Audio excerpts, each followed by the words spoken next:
Hello, and welcome to What on Earth, the podcast of the Environmental Investigation Agency, or EIA.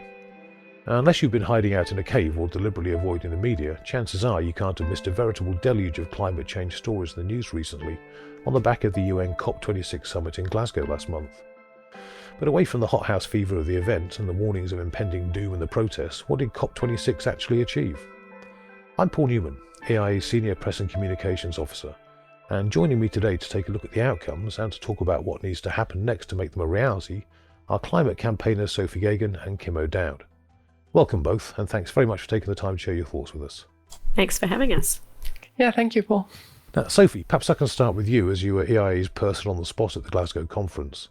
I appreciate it's hard to sum up such a busy event in a few sentences, but you know I'm going to ask you anyway. Broadly, what was your take on the COP and what were its major successes? It is a difficult question. It was a busy and exhausting 2 weeks. It was also very exciting and thrilling to be there on the ground. There have obviously been very mixed reviews about COP26 and the success of what happened in Glasgow. There are definitely reasons to be optimistic and to be hopeful. There was a flurry of international pledges coming out in the first week around COP26, including pledges on deforestation, on methane, on energy efficiency, the US-China agreement, the Beyond Oil and Gas Coalition.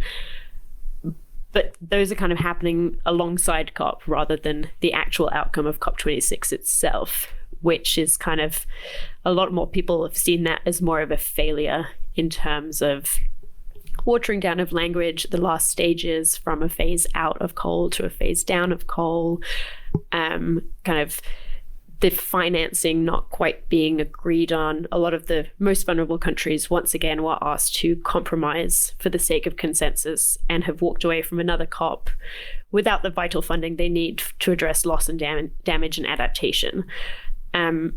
However, this is one COP. It was a big one, but there are more. There'll be more. There's one every year, and all of these issues remain on the table. The loss and damage facility, those discussions will be ongoing. The fact that coal and fossil fuels were in the end agreement at all is a step forward, even though the language is not quite as strong as it was when it first went in, or what we'd need to see. All of these are moves in the right direction. The thing is that just the moves are too small for the kind of the state of the climate emergency that we're in. We need a lot more, a lot faster. And while all of these are kind of, everything's shifting in the right direction, it's just not as quick as it needs to be. Luckily, one of the big things that came out of this COP26 is that the kind of nationally determined contributions, or the things that each country pledges to do, will now have to be kind of reviewed every year instead of every 5 years. So if next year all these pledges are still not on track for 1.5, countries will have to come with better and bigger and more ambitious pledges to keep the world on track to 1.5 degrees warming instead of catastrophic warming that we're kind of heading for at the moment. Is there a stick behind this kind of scrutiny? Obviously, we're looking at it on an annual basis rather than every 5 years, as to how countries are measuring up to what they've agreed to do. If they're not doing anything that they're supposed to be doing, what's the coercion to actually get them on board?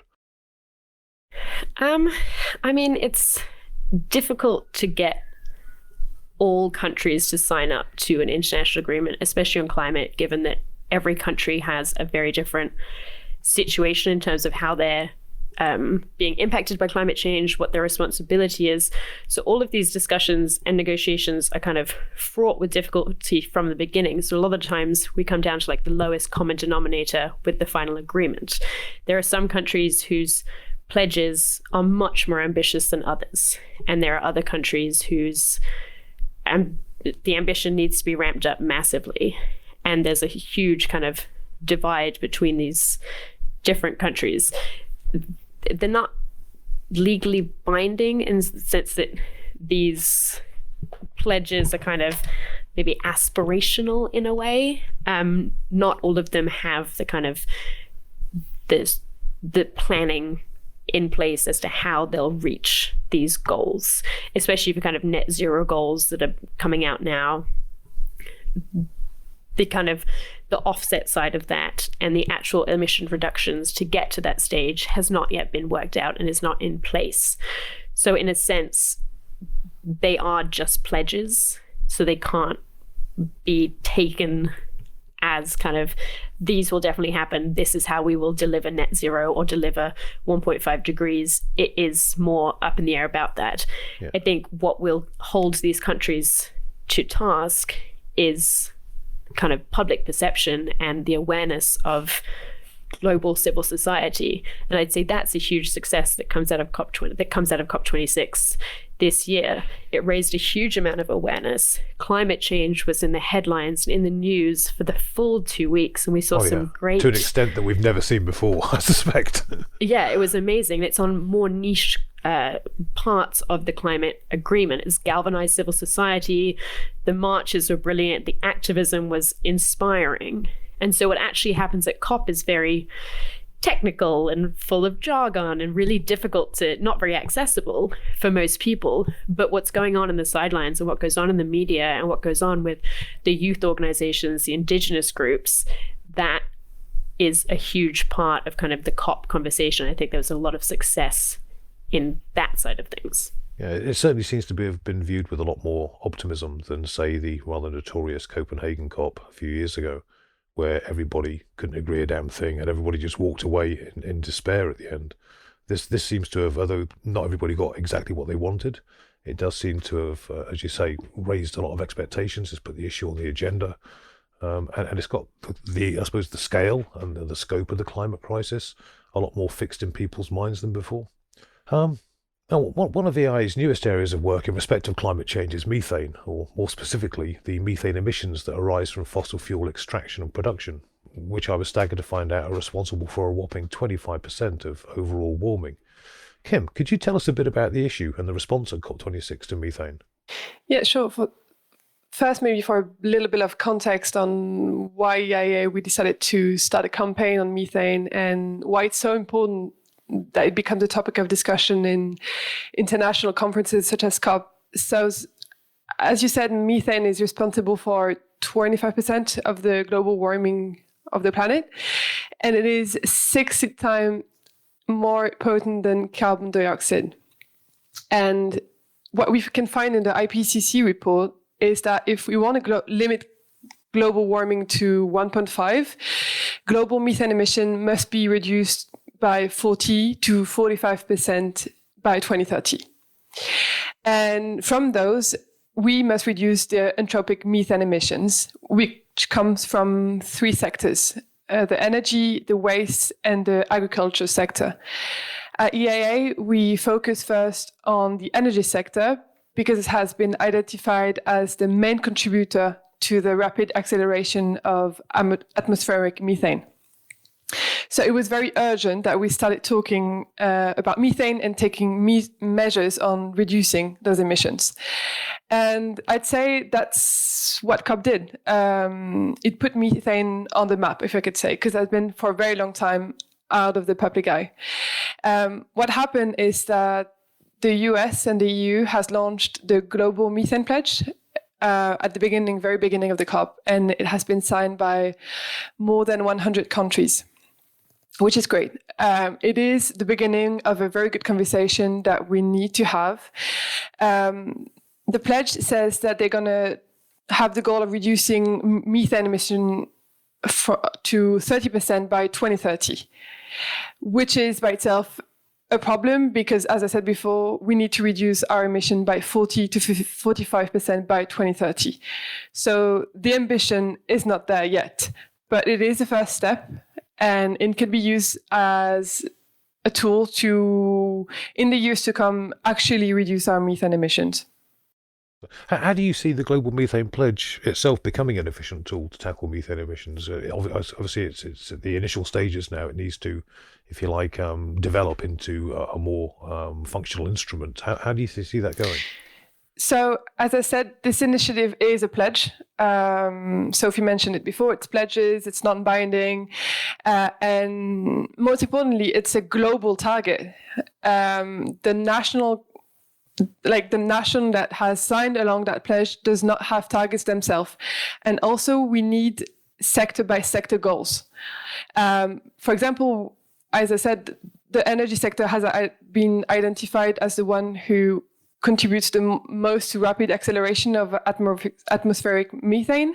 And it's also a sector where we can cut the emissions the most efficiently and with less cost than the other sectors.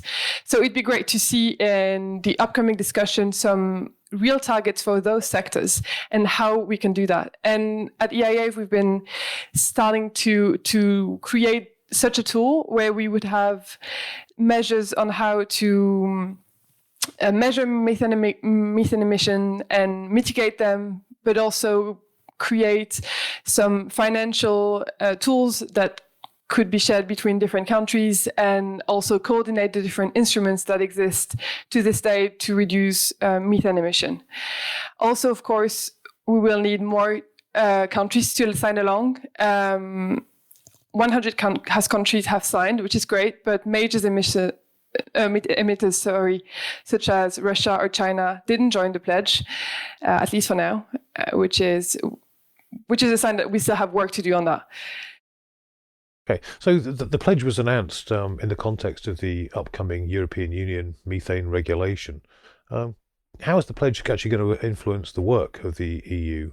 Is this going to be something like, say, the F-gas regulation, which controls hydrofluorocarbon, refrigerant gases, which are obviously also horribly impacting on the climate? Do you see it directing the work of the EU or working parallel to it? Well, I hope the fact that the EU has launched this pledge with the US will encourage the EU to be very ambitious in the methane regulation. It has the opportunity for the EU to position themselves as a leader in methane emission for that. And for that, we'll need a very strong regulation that takes into account all our methane emission. And to do so, we need to take into account all the oil and gas that we import in the EU. Because most of our methane emission in the EU comes from the fact that we import oil and gas. And for now, what we've heard from discussion, the regulation doesn't seem to be taking into account those imports. So we hope that the fact that the EU signed that pledge and is encouraging other countries to sign it along will make the regulation more ambitious. Also, what I would like to add, when it comes to the EU, it also has a position of leader because it has led the creation of the IMEO, which is the International Methane Emission Observatory. It is a great tool that is being created that will make us able to see methane emission from the sky with satellites observation.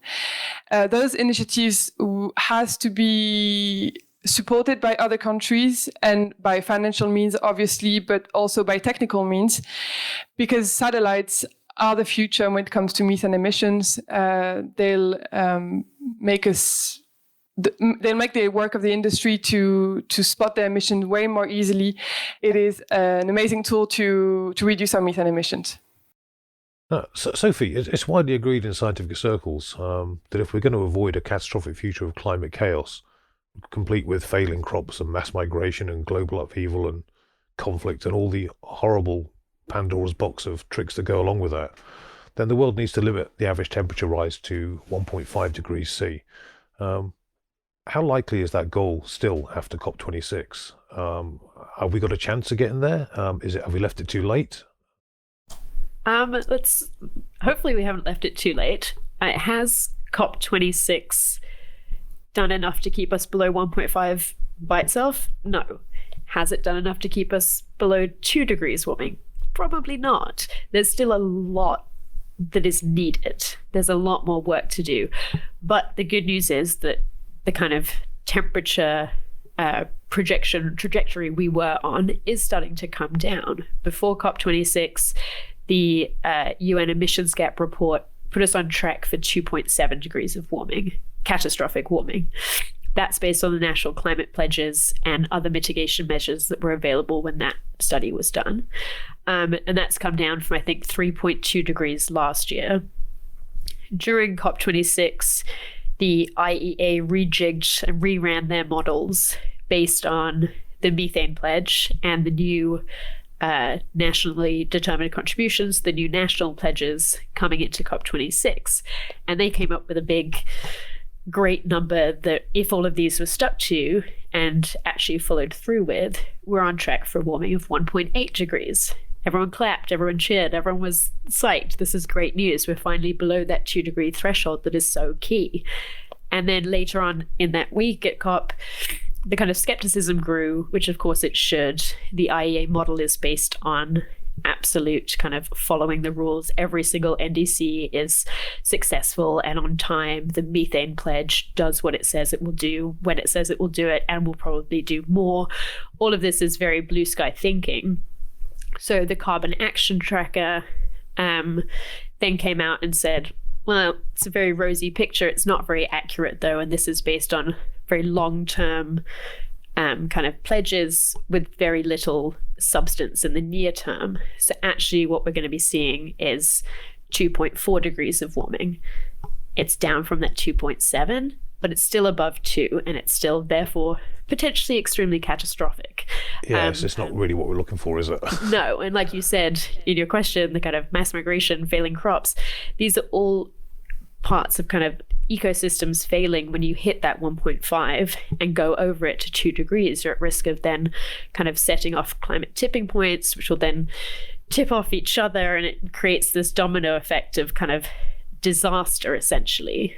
And I think that is something to be very aware of. You can get caught up in the good news coming out on climate, especially from companies and from certain countries, where it looks great on the surface, but you scratch a little deeper and there's very little substance there, and there's no plans as to how those goals and those pledges are going to be met. There's quite a lot of greenwashing going on, and I think this was something that I picked up on a lot at COP26. Is recently there's been a flurry of net zero pledges. Net zero is the key word, and it's the buzzword, and everyone, the companies, the countries, everyone's talking about net zero.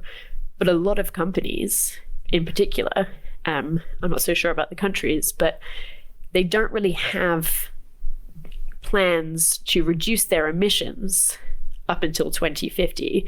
They're reducing them a little bit, but for the most part, they're going to rely on these huge carbon offsets in 2050 to bring them to net zero. So they're still polluting as much as they are, but they're just going to offset all of those with technology that isn't proven and isn't proven at scale. So there's a lot to be skeptical about, and doesn't exist yet in the way that they want it to. So we need to keep to 1.5, to keep to 2. We need faster action. We need more ambitious pledges, but we need to see how they're actually going to be stuck to. We want to see the action plans and the institutional framework going on behind the scenes to actually bring those pledges to life and make sure it's not just a lot of hot air. Indeed, because it's so easy to sit there on the spot in the day and simply say what people want to hear you say as a country or a nation or a party involved, and then simply to walk away and not do it. If I can just please do jump on that. For example, on the methane side, we have Canada, who announced that they were going to reduce their methane emission from the energy sector by 75%. And this is the only country that is going to respect the recommendation from the International Energy Agency. And we would encourage more countries to do such announcements, because we need those plans, we need those targets, and without those, the pledges are just documents. Yeah. Actually, that brings me on conveniently to another point. Given that part of the climate negotiations every time there is a COP are about the responsibility of developed and far wealthier countries to help developing countries to fund the changes they need to make to fight global warming, do you think enough is being done in that respect? Well, it's hard to say yes. First, because the goals that had been announced during the Paris Agreement on financial help has not been reached yet. There are still progress to make on that, even if, for example, the EU announced that they were going to increase their contribution. But of course, I think this should be stronger announcement on that. But more than just financial help, we also need technical coordination between different agencies that will help the developed countries to reach their climate goals. For example, there's such an initiative by the World Bank on zero flaring initiative, which is very important for methane emissions. And we need to coordinate the different initiatives that exist, different bodies from the UN and from other institutions, to make sure that they are at the service of the developed countries to reach their goals. Excellent. I think just to jump in and add to that, I think with the COP26 financing stuff, there's three major streams of it. So there's mitigation, adaptation, and loss and damage. Loss and damage was a big one for a lot of people at this COP26. It was a big one for the vulnerable countries, for indigenous communities, for the youth. And we're seeing that loss and damage is no longer this kind of abstract idea that we've been talking about at COPs for years. Loss and damage is happening now. We're in the age of loss and damage. Climate change is wreaking havoc across communities. And who foots that bill? Who pays for the fact that homes are being washed away, crops are being destroyed, livelihoods are disappearing? It's not the communities themselves that created the emissions that have now destroyed their homes. And so loss and damage, I think, is going to be a much bigger discussion going forward. And unfortunately, it wasn't decided at this COP26, this Glasgow facility. We'll see what comes of it. And hopefully this discussion, the profile of this discussion is raised higher within the next COPs coming up. Okay, well, that brings us, again, conveniently to a final point.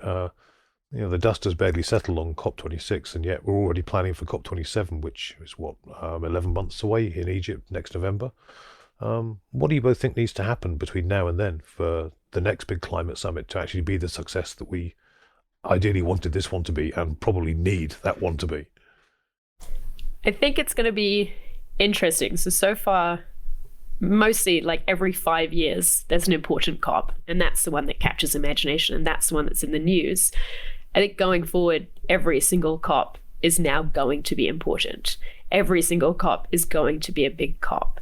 So in Egypt, we need to see countries come back with their nationally determined contributions, more ambitious, and plans on how to get there. We want to see some of these lofty and ambitious pledges actually with kind of action plans on how to get there. I think one of the really cool things that I saw at COP was the indigenous voices and the youth voices being really amplified in the sidelines of COP26. They're still not kind of present, represented in the negotiation rooms, but these are such strong voices, and they have great ideas and are actually at the front lines of climate change. And so I'd really like to see that platform amplified. On a personal note, and from an EIA climate campaign note, I'd like to see cooling on the agenda. I think at COP26, cooling was notable only in its absence. The cooling sector is responsible for a huge amount of cooling emissions, and as temperatures rise, more people are going to need to stay cool, to stay alive, and to continue to work in a healthy and safe way. And I think this needs to be addressed, and I was shocked at how little attention it got at COP26. Cooling really needs to be made a development priority, but also an environmental priority, because if we meet the growing demand for cooling the way that we meet the demand currently, it's completely unsustainable with kind of the refrigerants we use, the HFCs, the HFOs, but also from the energy efficiency side and energy usage side. So I think cooling definitely needs to make a bigger splash at the next COP26, hopefully. Well, as you and your colleagues in the climate campaign have consistently pointed out, it would be terrible if one of the side effects of the world getting warmer is that everybody starts using air conditioning that uses globally harmful, climate harming gases, when there are so many natural refrigerants to transition to. You'd think it would be automatically on the agenda, not something you've got to push to get on there. Yeah, it was weird that it just wasn't really being spoken about. Although having said that, I went to quite a few side event sessions with mayors of different cities globally, and a lot of them are coming up with these kind of like heat plans to combat the rising demand in cooling and to keep cities cooler, because cities are warming at kind of double the rate of the rest of the world. So we could see a 4-degree rise in temperature in cities. Wow. And so keeping inhabitants of cities cool is a huge priority for these mayors and these local communities and kind of city level planning. And that was really cool to see. And it's thinking more outside the box. It's moving away from refrigerants and air conditioners entirely and looking at city design and building design and green spaces and fountains and rivers and all of this cool kind of a different way of thinking about how to keep cool without heating up the planet. Yeah, like a new model for urban planning that can then be used as a sort of a blueprint for elsewhere in the world once it's been rolled out successfully in the place that originated, I guess. Kim, what about you? What do you want to see happen before COP27? Well, I want to see national targets. I want to see plans on how to implement the different pledges. When it comes to methane, again, they don't have to invent anything. We already have the technologies in place to reduce our methane emissions. It is just a question of, well, political courage to implement those strong rules. I hope to see a strong EU regulation because it would be hard for the EU to come back in a year trying to get more people working on methane when their own legislation is not really responding to the problem. It is a question of legitimacy, and we need to be those leaders to show that it is possible. So yeah, I would hope that in this year we'll see more plans on how to implement the pledges, and I hope that the leaders will not just meet in a year, but we'll have maybe discussion in between, especially again on methane. It is the first time that we talk about something is as global as that. So we need to see what happens next. And that's what missed from the pledge is, okay, it's been launched, but now what? And I do hope that we have a conversation around that before COP27. Indeed. Well, certainly you and I will be via this podcast, I imagine, as our methane work progresses. Sophie, Kim, thank you so much for joining us today. It's been a pleasure. And if you've enjoyed listening to this podcast, please watch this space for future episodes, and do check out our website at eia-international.org to find out more about our work. Thanks for joining us, and wherever you are, stay safe out there.